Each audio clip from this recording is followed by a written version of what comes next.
Сәлем достар, баршаларыңызға бүгін сіздерге өте дәмді әрі қамыры өте жұмсақ болып шығатын сосиски в тесте рецептісін ұсынамын.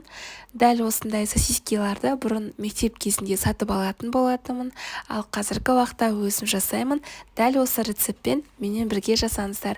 Ең бірінші бізге керекті ингредиент ол жылы сүт. Сүтке біз тұз қосамыз және қант қосамыз, жақсылап араластыратын боламыз.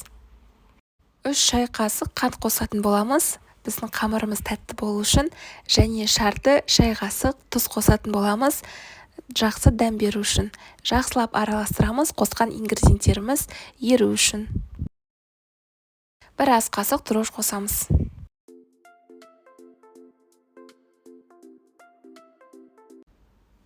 Барлығын жақсылап араластырамын. Енді осының үстіне біз 50 граммдай сұйық майды құятын боламыз.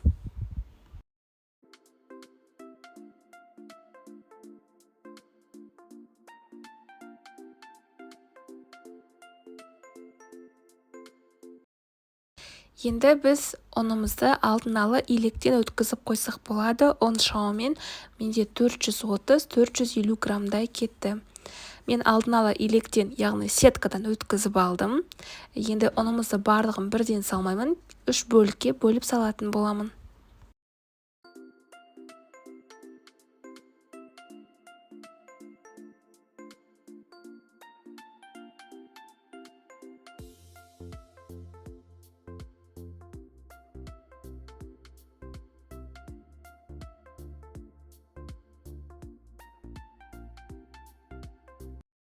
Енді қолымыздың көмегімен қамыр илейтін боламыз. Қамырымыз өте жұмсақ, қолға жабыспайтындай болады. Енді ыдысымыздың бетін пищевая пленкамен жауып, жылы жерге шамамен 1-1,5 сағатқа қойып қоямыз, біздің қамырымыз көтерілгенше.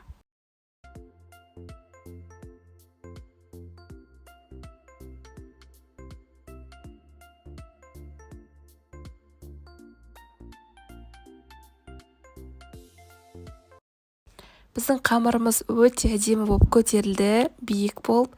Енді пленкасын алып, біз бұл қамырды қолымызға сұйық майды жағып, сұйық маймен алатын боламыз. Сол кезде оңай алынады. Артық ұнды қолданудың қажеті жоқ бұл жерде, тек сұйық майдың көмегімен нанымыз оп-оңай алынады. Енді оқтаудың көмегімен жайып шығатын боламыз.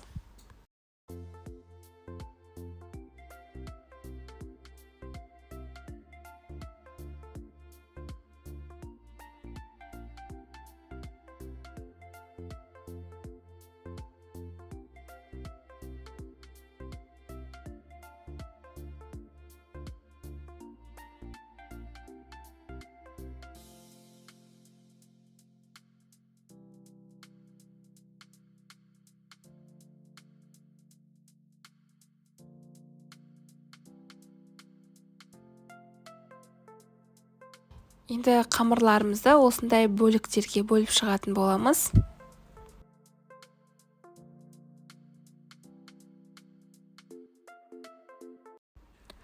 Енді сосискиларымды алдын ала мен жуып алдым, сыртындағы пленкасын алып, енді қамырмен орайтын боламыз.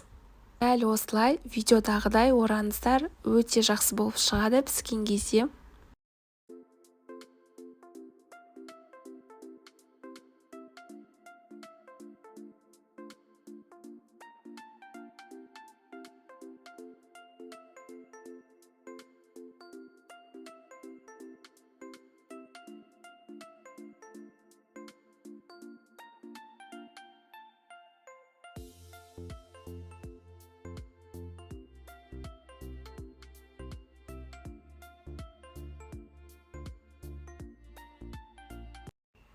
Сосиски в тесте піскен кезде қамырымыздың беті өте әдемі қызарып пісу үшін жұмыртқаның сарысын жағатын боламыз.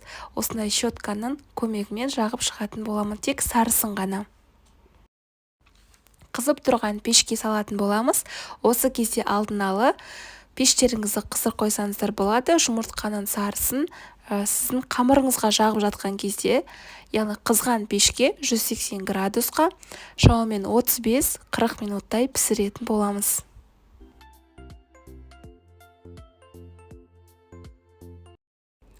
Міне достар, біздің сосиски в тесте рецепция осымен аяқталды. Яғни біздің сосискиларымыз піскен кезде қараңыздар, өте үлкен болып, әрі тестасы өте дәмді болып шығады. Дәл осы рецептпен жасап көрулеріңізге кеңес беремін. Мен бір емес, бірнеше рет жасағам осы рецептпен. Менде шамамен 35-40 минутта пісіп шықты. Сіздер өздеріңіздің пештеріңізге қарай пісірулеріңізге болады. Дәл осы уақыт аралығында. Рецепт ұнаса, міндетті түрде комментарий қалдырып, лайк басуды ұмытпаңыздар. Алдағы жаңа шыққан рецепттерді үзбей көрем десеңіз, қоңыраушаны басуды ұмытпаңыз. Сонда жаңа шыққан рецепттердің барлығы сізге бірінші болып келеді.